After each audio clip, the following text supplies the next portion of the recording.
Berarti orang masuk surga baru dalam keadaan dengan jiwanya saja, belum dengan raganya. Saya memberi istilah surga ronde pertama.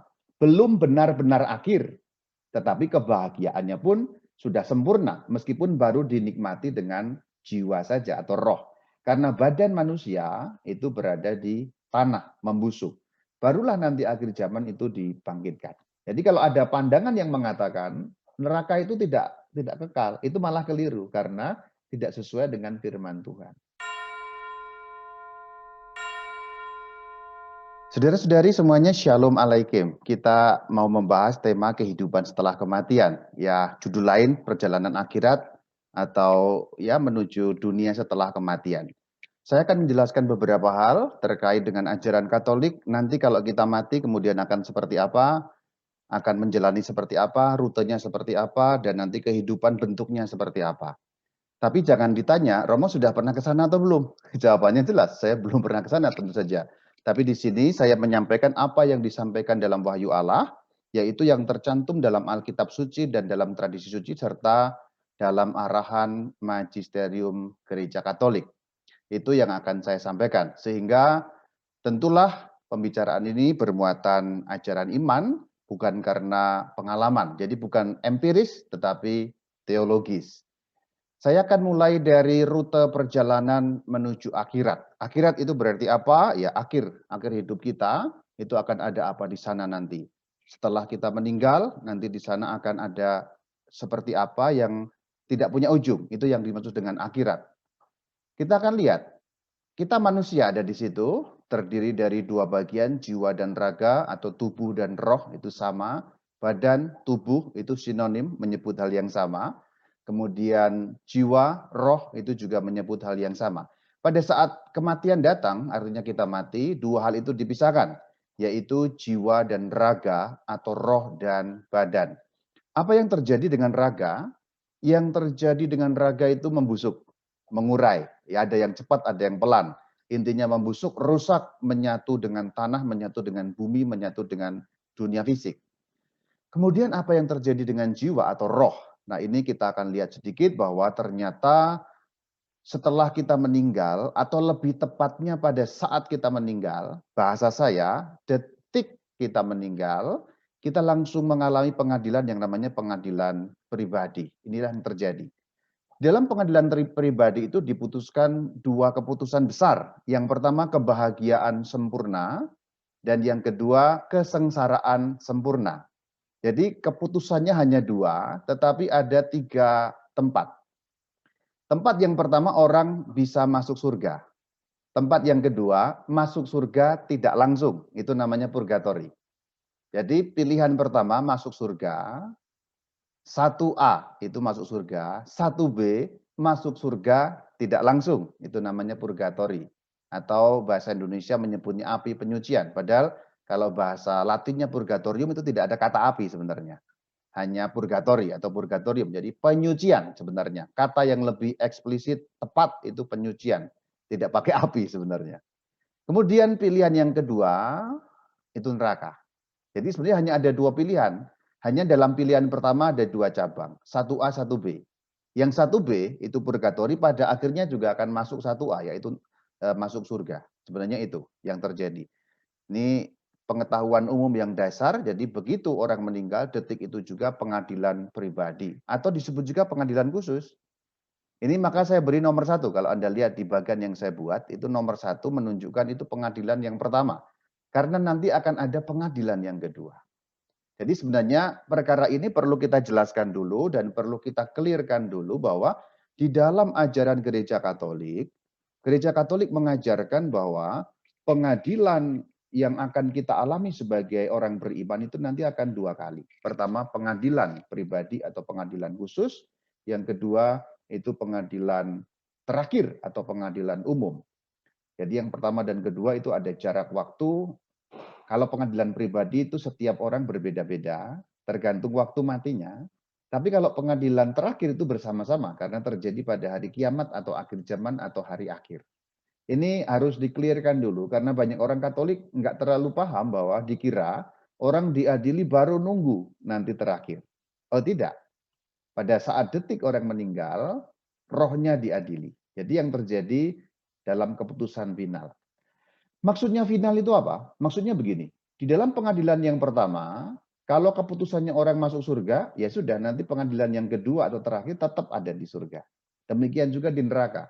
Kalau purgatori bagaimana, Romo? Purgatori itu orang masuk surga sebenarnya. Hanya saya katakan masuk surga tidak langsung. Itu bahasa Jepangnya, bahasa simpelnya. Jadi sebenarnya keliru kalau mengatakan pilihannya ada tiga, surga, neraka, atau purgatori. Oh bukan, hanya ada surga atau neraka. Cuma kalau masuk ke surga ada yang langsung, ada yang tidak langsung. Itu saja bedanya. Purgatori itu masuk secara tidak langsung. Ada landasan Alkitabiahnya, ada juga landasan ajaran gerejanya. Jadi posisi inilah posisi zaman now, zaman sekarang. Maksudnya apa? Ini posisi menantikan akhir zaman. Jadi gampangnya begini. Kakek saya sudah meninggal dunia. Ya, anggap saja masuk surga. Berarti rohnya atau jiwanya kakek saya itu berada di surga. Raganya ada di makam di Jogja sana. Jadi sebenarnya inilah keadaan zaman now, menantikan akhir zaman. Artinya sebelum kiamat keadaannya seperti ini. Berarti orang masuk surga baru dalam keadaan dengan jiwanya saja, belum dengan raganya. Jadi itulah keadaan surga pada tahap yang pertama. Dalam bahasa Jepang, jelas dan gampang, saya memberi istilah surga ronde pertama. Belum benar-benar akhir, tetapi kebahagiaannya pun sudah sempurna, meskipun baru dinikmati dengan jiwa saja atau roh. Karena badan manusia itu berada di tanah, membusuk. Barulah nanti akhir zaman itu dibangkitkan. Berarti keadaan ini keadaan tanpa tubuh, kecuali Bunda Maria. Karena Bunda Maria sudah masuk surga dengan jiwa dan raganya, yang di dalam liturgi Gereja Katolik kita rayakan pada tanggal 15 Agustus sebagai hari raya Bunda Maria diangkat ke surga. Ini perbedaannya. Kalau kakek saya tadi tanpa tubuh. Jadi di surga, anggaplah kakek saya masuk surga. Ya, saya percaya masuk surga lah gitu. Itu baru dengan jiwanya atau baru dengan rohnya. Jadi tanpa tubuh. Semua orang, semua manusia. Ya kecuali Bunda Maria yang tadi saya sampaikan. Kemudian tibalah akhir zaman. Setelah kita menantikan akhir zaman, pendek kata akhir zaman tiba. Nah, pada saat akhir zaman, tubuh atau raga, tubuh, badan itu sinonim sama. Yang sudah membusuk tadi dibangkitkan. Tidak terkecuali, semua dibangkitkan. Meskipun semua sudah hancur tentu saja. Tidak ada manusia yang mati kemudian masih tersisa, itu tidak ada. Ya sesekali masihlah tulang-tulangnya. Tapi kalau sudah ribuan tahun ya lama-lama hancur atau hilang, kecuali yang memfosil. Tapi yang memfosil itu jauh lebih sedikit dibandingkan yang hancur luluh. Maka pendek kata tibalah akhir zaman, kemudian terjadi yang namanya kebangkitan badan. Secara singkat kebangkitan badan itu apa? Badan yang sudah hancur, badan yang sudah busuk atau sudah hilang, lenyap sama sekali itu dibentuk kembali oleh Tuhan. Sama seperti badan kita yang sekarang ini, tetapi dengan sifat-sifat yang berbeda, dalam arti tidak lagi terikat hukum-hukum alamiah. Dalam arti itu, bukan sifat berbeda dulu pemarah lalu enggak pemarah, bukan itu. Tapi dalam arti sifat-sifat kejasmaniannya, sifat-sifat fisiknya menjadi berbeda. Tidak lagi sama dengan tubuh manusia lama. Itulah mengapa namanya kebangkitan badan. Jadi yang dulu terikat oleh tempat, waktu, kita nembus tembok nggak bisa, kita mau pergi jauh harus pakai kendaraan, nanti pada saat kebangkitan badan, semua itu tidak seperti itu. Tidak ada lagi jarak. Maka kalau kita membaca kisah-kisah penampakan Sang Kristus yang telah bangkit, maka tiba-tiba bisa nampak di sini, nampak di sana, pintu terkunci bisa masuk, dan lain sebagainya. Itu menunjukkan tubuh kebangkitan itu berbeda sekaligus sama dengan tubuh yang lama. Berbedanya apa? Dalam hal sifat-sifat kejasmaniannya berbeda. Samanya apa? Ya bisa dikenali sebagai pribadi yang sama. Maksudnya ketika Tuhan Yesus itu dilihat ya sebagai Tuhan Yesus, Bayu nanti juga dilihat sebagai Bayu, Roni sebagai Roni, Dina sebagai Dina, Tesi sebagai Tesi, dan lain sebagainya. Kita masing-masing pribadi akan dikenali seperti ini juga. Tapi sifat-sifat fisiknya akan sudah lain, tidak terikat hukum jasmani. Itu yang namanya badan kebangkitan atau tubuh rohani, tubuh kemuliaan. Alkitab banyak bicara mengenai itu. Tubuh rohani, tubuh kemuliaan, badan kebangkitan, seperti itu. Sekarang kita lihat bahwa jiwa tadi kan tidak hilang ya, tidak lenyap. Jiwa itu masih ada, entah di surga, entah di neraka. Nah, itu ditemukan kembali saudara-saudari. Nanti pada saat akhir zaman itu, jiwa yang tadi ada entah di surga, entah di neraka, atau di purgatori, ketemu kembali dengan badan kebangkitan. Kemudian namanya manusia kebangkitan, manusia baru. Jadi ini sudah lengkap, yaitu lengkap badan dan jiwanya, tapi badannya badan kebangkitan. Kemudian setelah lengkap itu masuk pengadilan yang namanya pengadilan terakhir. Tapi pengadilan terakhir atau yang kedua ini sama persis keputusannya. Yang di surga tetap di surga, yang di neraka tetap di neraka. Ingat, tadi yang saya sampaikan, keputusan di pengadilan pribadi tidak akan berubah karena itu sifatnya final.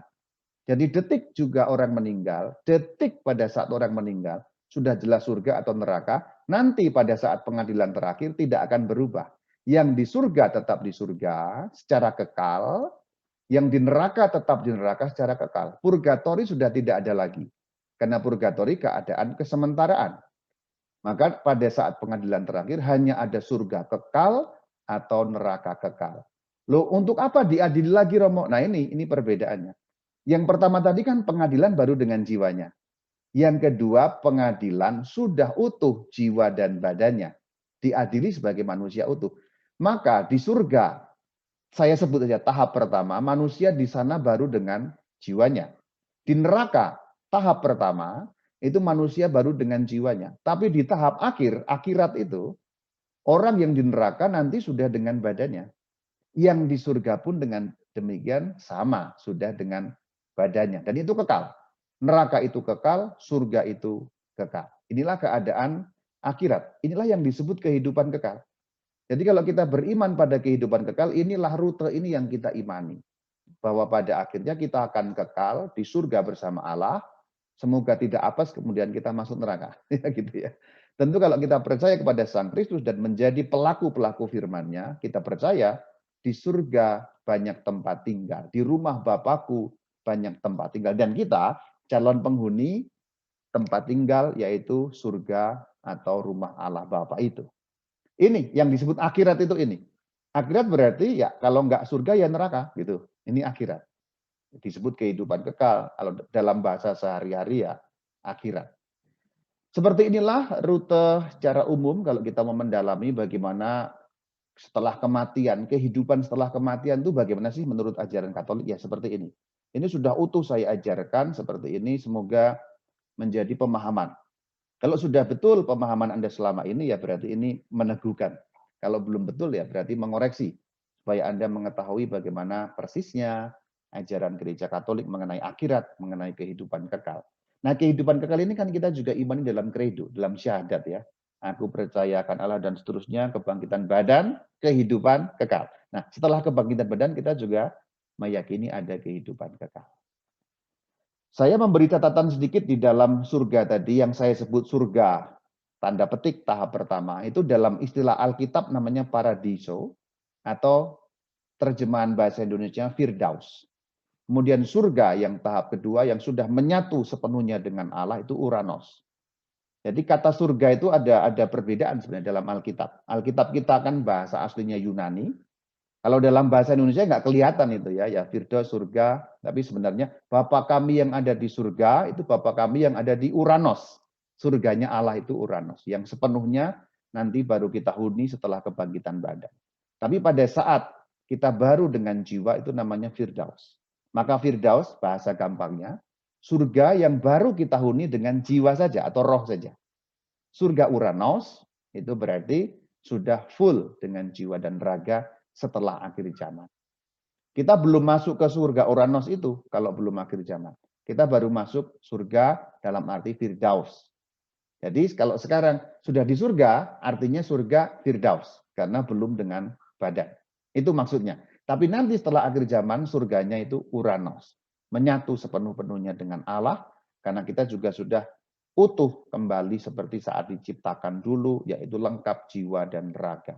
Tapi bedanya tidak bisa mati lagi.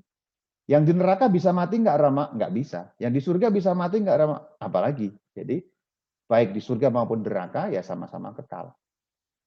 Nah, ini tentang mengenai mati tadi. Saya beri keterangan sedikit bahwa menurut Gereja Katolik mati itu jiwa dipisahkan dari tubuh. Nah, itu dalam ajaran gereja dalam KGK 1005. Jangan kaget ya, nanti begitu Anda detik Anda mati langsung diadili itu. Itu ya, langsung jelas. Ya, di mana ajaran Gereja Katolik mengenai itu? KGK 1021. Jadi jelas bahwa pengadilan pada kedatangannya yang kedua. Apa maksudnya kedatangannya kedua? Kedatangan Kristus yang kedua, parusia, berarti hari kiamat, akhir zaman. Jadi Gereja Katolik bicara mengenai pengadilan akhir zaman yang disebut pengadilan terakhir, tetapi juga bicara mengenai pengadilan langsung. Kita lihat ini ayatnya dalam KGK 1021. Tetapi, ini kalimat yang di tengah, tetapi berulang kali ia juga mengatakan bahwa setiap orang langsung sesudah kematiannya, nah itu, langsung sesudah kematiannya. Apakah ini punya landasan Alkitab? Ada. Ini ajaran gerejanya, ini punya landasan Alkitab. Ini ya. Matius 25 ayat 31 bicara mengenai pengadilan terakhir. Apabila anak manusia datang dalam kemuliaannya dan seterusnya. Nah ini bicara mengenai hari kiamat alias akhir zaman, alias kedatangan Kristus yang kedua. Lalu memisahkan manusia kiri dan kanan. Jadi yang neraka dan surga dipisahkan. Ini ayatnya mengenai akhir zaman. Tetapi juga langsung, pengadilan langsung. Ayatnya ada enggak, Rama? Ada. Lukas 16, 22, 23. Kemudian matilah orang miskin itu lalu dibawa oleh malaikat-malaikat ke pangkuan Abraham. Ini membahagiakan. Ya. Kepangkuan Abraham itu membahagiakan. Maka tadi surga dalam arti Firdaus tadi, surga dalam arti Firdaus tadi juga punya istilah pangkuan Abraham. Kolpon Abraham. Jadi itu istilah surga yang belum dengan badan. Berarti orang miskin ini kan masuk dalam kebahagiaan bersama Abraham, itu kan artinya belum dengan badan. Karena badannya di mana? Dikubur. Lihat ayat 23. Orang kaya itu juga mati lalu dikubur. Apa artinya? Badannya busuk. Badannya di tanah. Tapi ayat selanjutnya, kalimat selanjutnya menyatakan yang memberi kita keterangan. Sementara ia menderita, berarti orang kaya itu menderita. Artinya sudah jelas keputusannya. Kalau masih menunggu, kita bayangkan andai kata masih menunggu, pasti orang miskin dan orang kaya itu keadaannya sama. Ini mengandaikan atau ayat ini menyiratkan satu penafsiran bahwa dengan keadaan yang berbeda artinya sudah diadili. Terbukti keadaannya beda kok. Kalau mereka masih menunggu berarti harusnya ayatnya berbunyi, orang miskin dan orang kaya itu duduk-duduk berdua nunggu nanti hari terakhir untuk diadili. Gitu ya. Tapi buktinya ayat 23 dan 22 bertentangan. Orang miskin itu happy di pangkuan Abraham. Orang kaya mati dikubur, yang dikubur badannya. Sementara ia itu jiwa atau rohnya menderita sengsara. Berarti terbedakan, langsung beda. Itu detik orang meninggal, ingat baik-baik, hati-hati. Detik orang meninggal itu langsung diadili. Sama, ini juga Lukas 23:43. Hari ini juga engkau bersama aku di Firdaus. Surga Firdaus tadi yang baru dengan jiwanya. Penegasan di KGK 1021 makin jelas. Perumpamaan tentang Lazarus, kata-kata Kristus kepada penjahat itu, dan teks-teks lain berbicara tentang nasib atau keadaan yang berbeda pada saat kematian. Jadi tetap, nasib tetap. Apa maksudnya nasib tetap? Keadaan yang tetap, final. Artinya, seperti yang tadi saya katakan di awal, keputusannya final. Jadi pengadilan pribadi dan pengadilan terakhir itu sebenarnya sama, mengulang. Hanya bedanya di pengadilan pribadi orang diadili jiwanya atau rohnya, di pengadilan terakhir lengkap diadili badan dan jiwanya. Ini persamaan dan perbedaannya. Saya satukan di sini. Pengadilan khusus atau pribadi saat kematian. Berarti saya berbeda dengan Anda, tergantung saatnya kita mati. Karena matinya kan beda-beda ya. Meskipun barengan harinya, jamnya beda, detiknya beda. Jadi pengadilannya juga beda. Dan satu persatu, saya diadili sendiri, Anda diadili sendiri. Pengadilan terakhir akhir zaman. pada saat hari kiamat. Yesus datang kedua. Dan semua orang barengan. Tapi kedua-duanya punya persamaan, ada perbedaannya, tapi ada persamaannya. Persamaannya apa? Final. Keputusan yang pertama ditegaskan dalam keputusan kedua. Amit-amitnya, kalau andai kata saya masuk neraka di pengadilan pertama, di pengadilan terakhir ya tetap saya di neraka. Atau sebaliknya, puji Tuhan saya di surga, saat nanti hari kiamat tetap saya di surga. Nah ini keterangan yang menggarisbawahi ya, 1022 pengadilan khusus, ini yang disebut pengadilan khusus atau pengadilan pribadi. Yang sudah disebut ganjaran abadi dalam jiwanya, jadi baru jiwa ya. Jadi ganjaran abadi dalam jiwanya. Kiranya ini sudah menjadi jelas di sini, ini penegasan-penegasan semoga jelas. Sekarang agak praktis, roh gentayangan kalau demikian ada atau enggak? Ini pertanyaan umum yang sehari-hari. Kadang-kadang orang meyakini bahwa masih ada roh gentayangan. Yang dimaksud roh gentayangan itu roh manusia yang katanya belum nyampe ke sana, ditolak ke sana, mati penasaran sehingga gentayangan. Nah, di dalam iman Katolik tidak mungkin ada roh gentayangan. Maka tidak benar ada roh gentayangan. Nah, Gereja Katolik punya penjelasan bahwa roh gentayangan itu ada, tapi itu tipuan. Yaitu siapa? Setan yang menyamar sebagai roh manusia. Karena roh manusia tidak mungkin lolos dari pengadilan tadi itu. Silakan lihat kembali ke sini. Jadi pada saat manusia mati, detik itu juga langsung diadili. Masuk pengadilan Tuhan membuat orang lolos kan nggak mungkin. Tuhan kan maha segalanya. Jadi manusia masuk pengadilan ya semua masuk pengadilan, tidak bisa lari, tidak bisa gentayangan atau penasaran menuntut balas dan sebagainya. Jadi roh gentayangan kalau yang dimaksud roh manusia tidak ada. Tapi memang ada roh gentayangan itu kalau yang dimaksud roh setan yang menyamar sebagai manusia. Jadi sebenarnya roh gentayangan itu suatu tipuan, saudara-saudari. Tipuan dari roh jahat yang ingin menyesatkan kita dan mengalihkan pandangan kita mengenai iman yang benar. Maksudnya apa? Iman yang benar kan tadi seperti yang saya sampaikan tadi itu. Bahwa detik itu juga orang mati langsung diadili. Dengan kita percaya ada roh gentayangan berarti pengadilannya nggak jalan. Berarti Tuhan nggak maha kuasa dong. Karena ada manusia yang lolos. Kan kira-kira begitu. Maka jawabannya tidak ada roh gentayangan. Kemudian ada juga kepercayaan ya, kalau belum 40 hari masih beredar sekitar rumah, nanti betul-betul perginya itu nanti setelah 40 hari, itu juga salah, tidak ada seperti itu. Karena apa? Kembali ke depan tadi itu. Detik orang meninggal langsung diadili, maka nggak bisa lari kemana-mana. Rohnya ya sudah, kalau nggak neraka ya surga atau purgatori, itu saja. Jadi mereka nggak beredar ke sana dan ke sini. Ini alasannya tadi itu. Jadi roh sudah ditangkap, bahasa Jepangnya, untuk diadili. Maka tidak mungkin ada roh yang ngacir ke sana ke sini. Nah, sekarang kita bicara mengenai surga, neraka, purgatori. Ini sebenarnya singkatnya sudah saya sampaikan di bagian awal tadi, saudara-saudari. Saat pengadilan khusus itu penentuannya hanya dua. Lihat bagian belakangnya kan hanya dua.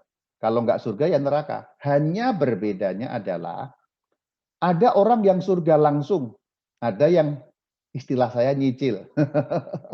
Keputusannya jelas masuk surga, tapi dia harus melalui penyucian. Nah ini yang disebut purgatori. Kalau neraka itu langsung, tidak ada neraka nyicil. Surga itu yang bisa nyicil ya. Syaratnya apa kalau mau masuk surga? Syaratnya adalah orang yang mati dalam rahmat dan persahabatan dengan Allah dan disucikan sepenuhnya. Ini tertulis dalam KGK 1023. Jadi syaratnya seperti itu. Kita lihat syaratnya satu persatu ya. Mati dalam rahmat dan persahabatan dengan Allah dan disucikan sepenuhnya. Apa artinya? Artinya kalau punya dosa mortal, sudah diampuni. Jadi mati dalam rahmat dan persahabatan dengan Allah itu tidak punya dosa mortal.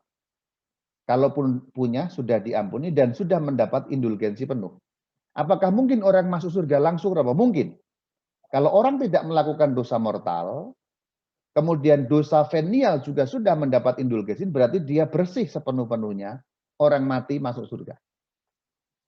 Para kudus, itu ada yang langsung masuk surga. Jadi sangat mungkin orang masuk langsung ke surga. Tetapi kalau orang masih belum disucikan, apa artinya belum disucikan di sini, kalimat di sini, itu purgatori berarti. Contohnya, orang tidak punya dosa mortal, hanya punya dosa-dosa kecil, namanya dosa venial. Itu berarti masih ada kotor meskipun kecil. Itu namanya belum disucikan sepenuhnya. Orang tidak berdosa berat, tetapi punya dosa ringan yang perlu dibersihkan. Itu kan nggak layak dihukum ke neraka karena dosanya kecil. Maka dibersihkan dulu sepenuhnya, baru nanti bisa masuk ke surga. Nah, kemudian neraka. Ini tadi yang saya katakan dalam KGK 1034, Gehenna. Jadi ayat-ayatnya tadi sudah di depan, sudah saya sampaikan ayat-ayatnya ya. Sekarang ulasan mengenai ajaran gerejanya ya, 1034.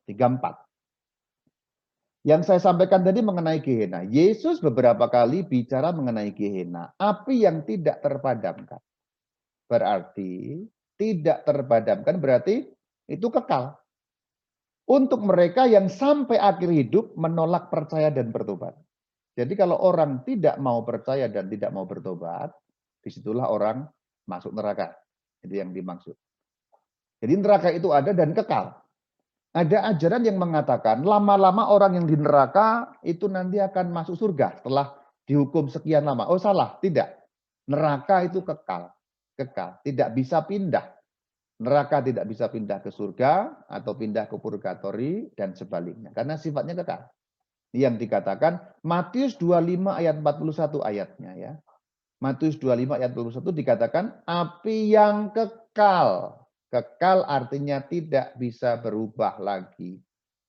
Jadi kalau ada pandangan yang mengatakan neraka itu tidak kekal, itu malah keliru karena tidak sesuai dengan firman Tuhan. Justru ayat-ayat mengenai neraka itu bukan untuk menakut-nakuti, tetapi untuk memberi kita kesadaran bahwa kalau kita tidak setia kepada Allah, konsekuensinya. Jadi konsekuensi itu yang tepat.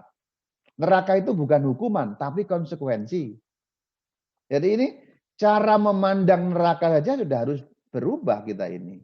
Selama ini kan orang Katolik itu banyak mengatakan, wah nanti dihukum di neraka. Allah tidak menghukum. Tapi neraka itu konsekuensi. Kalau Anda tidak bernafas, konsekuensinya mati. Anda memegang setrum, konsekuensinya mati. Itu konsekuensi. Jadi kalau Anda dengan kemauan sendiri memegang setrum, itu bukan berarti Anda dihukum oleh setrum. Oh tidak, itu konsekuensi. Kalau Anda di rel kereta api, ada kereta lewat, Anda tidur di situ, bukan berarti Anda dihukum oleh kereta api. Tapi konsekuensi, Anda konyol tidur di situ. Nah itu. Jadi cara memahami neraka, sedikit banyak kita perlu juga membetulkan konsep-konsep dihukum, Allah marah, tidak begitu. Allah tidak marah. Tapi bahwa kalau kita memutuskan melakukan yang jahat, kita terpisah dari Allah seperti pegang setrum dan mati. Nah itu. Gambarannya seperti itu. Nah, penegasan mengenai neraka yang kekal itu di 1035. Ajaran gereja mengatakan ada neraka, api abadi, Gehenna yang berat. Jadi neraka itu sebenarnya apa sih? Perpisahan dengan Allah. Maka neraka itu bukan ya apa ya, gambarannya kan sering wah nanti dihukum, kepalanya dipotong tumbuh lagi, lidahnya dipotong, ya itu bocah itu gambaran bocah. Tapi neraka itu sesungguhnya perpisahan dengan Allah. Begitu kita mati, kita menyadari Allah yang paling berharga. Kalau kita masih hidup sekarang ini, kita itu banyak silau. Kita bingung mengenai apa yang paling berharga untuk hidup kita. Kalau kita masih di dunia ini, kita banyak bingung sebenarnya, saudara-saudari. Kita ini kan banyak bingung sebenarnya. Yang paling berharga itu sebenarnya apa sih? Kita tahu Allah paling berharga, tapi antara tahu dan nggak tahu. Antara yakin dan nggak yakin. Tapi begitu kita mati, kan lepas semuanya begitu kita mati. Lepas semua itu artinya yang kita anggap berharga itu menjadi tidak ada. Bahkan tubuh kita sendiri pun menjadi tidak ada gitu begitu kita mati. Maka begitu kita mati, kita menyadari yang berharga hanya Allah. Harta tidak ada lagi. Jangankan kok harta, tubuh kita pun tidak ada pada waktu kita mati. Maka kehilangan Allah menyakitkan dan itu artinya neraka. Bagaimana keadaan surga itu? Wahyu 22 ayat 3 dan 4 menggambarkan dengan sangat bagus. Jadi surganya orang Katolik itu tidak semata-mata soal yang fisik-fisik. Nanti ada makanan enak, nanti ada gini, apalagi ada, mohon maaf ya, apa-apa itu enggak seperti itu ya. Jauh melampaui itu. Kalau surga hanya seperti itu ya di dunia aja bisa kan gitu. Tapi surga yang digambarkan dalam gereja Katolik itu menurut kitab Wahyu 22 ayat 3 dan ayat 4. Tidak akan ada lagi laknat. Laknat berarti sesuatu yang membuat kita menderita, sengsara, dan sebagainya. Artinya tidak ada lagi kesengsaraan, pendek kata begitu. Dalam bentuk apapun. Anda sakit gigi itu sengsara loh ya, meskipun simple ya. Jadi dalam bentuk apapun itu tidak ada lagi. Mata minus ini sengsara loh dalam keadaan simple. Itu tidak ada lagi. Apapun itu bentuk kesengsaraan. Tahta Allah dan tahta anak domba akan ada di dalamnya dan hamba-hamba Allah akan beribadah kepadanya. Dan mereka akan melihat wajahnya dan namanya tertulis di dahi mereka. Ini penting ayat 5, bagus sekali. Malam tidak akan ada lagi di sana. Mereka tidak memerlukan cahaya lampu dan cahaya matahari, sebab Tuhan Allah akan menerangi mereka. Dan mereka akan memerintah sebagai raja selama-lamanya. Malam menggambarkan kegelapan yang mengerikan. Apalagi zaman kuno ya. Itulah kenapa manusia menciptakan cahaya buatan, listrik dan sebagainya untuk tanda petik mengusir kengerian, kegelapan malam kan sebenarnya. Jadi malam tidak akan ada lagi berarti seluruh kengerian, seluruh penderitaan, apapun bentuknya tidak ada lagi. Itulah surga. Defisitnya itu tidak ada. Perasaan-perasaan negatif, perasaan tertekan, orang frustrasi, sedih itu nggak ada lagi. Tidak mungkin merasakan itu karena kita berada dengan yang kita tahu paling berharga, yaitu Allah. Nah ini ayat yang tadi saya sebut, Yohanes 14 ayat 2, di rumah Bapakku banyak tempat tinggal. Dikatakan, aku pergi ke situ untuk menyediakan tempat bagimu. Berarti, kalau kita percaya pada Yesus, pasti masuk surga apa enggak? Menurut Yohanes 14 ayat 2, kita pasti masuk surga. Karena Tuhan katakan, aku pergi ke situ untuk menyediakan tempat bagimu. Nah ini saudara. Jadi kalau Anda Katolik dan tidak yakin masuk surga, ngapain percaya pada Yesus? Nah itulah saudara. Dan apabila aku telah pergi ke situ, ayat 3 lebih menegaskan lagi, aku akan datang kembali dan membawa kamu ke tempatku. Tempatku tadi di mana? Di rumah Bapakku. Di mana? Di surga. Di tempat di mana aku berada, surga, rumah Bapa. Kamu pun, kamunya kita. Para rasul termasuk kita yang membaca Injil. Jadi ikut Yesus pasti selamat. Kecuali Anda berkhianat. Melakukan dosa mortal yang berarti melakukan sesuatu yang memutus hubungan dengan Allah secara total. Lalu adanya neraka sangat jelas. Apa inti dari neraka? Saya ulangi, yang tadi sudah saya katakan, itu perpisahan abadi dengan Allah. Kita sadarnya telat bahwa Allah ternyata yang paling berharga. Dan rasa kehilangan yang dahsyat itu, nah itulah neraka. Sebenarnya neraka itu begitu, bukan hanya soal dipotong lidahnya nubuh lagi, bukan begitu. Tapi yang paling berharga hilang di depan mata kita, dan kita sudah tidak mungkin kembali kepada yang paling berharga, yaitu Allah itu. Tadi maka seperti saya katakan, ketika kita di dunia ini ya, kita itu masih bingung, apa sih yang paling berharga? Yo, silakan Anda kembali dalam hidup Anda, dalam hati Anda. Bingung kan? Bingung kan? Kita ini hidup dalam tegangan. Apa sesungguhnya yang paling berharga ya? Gitu.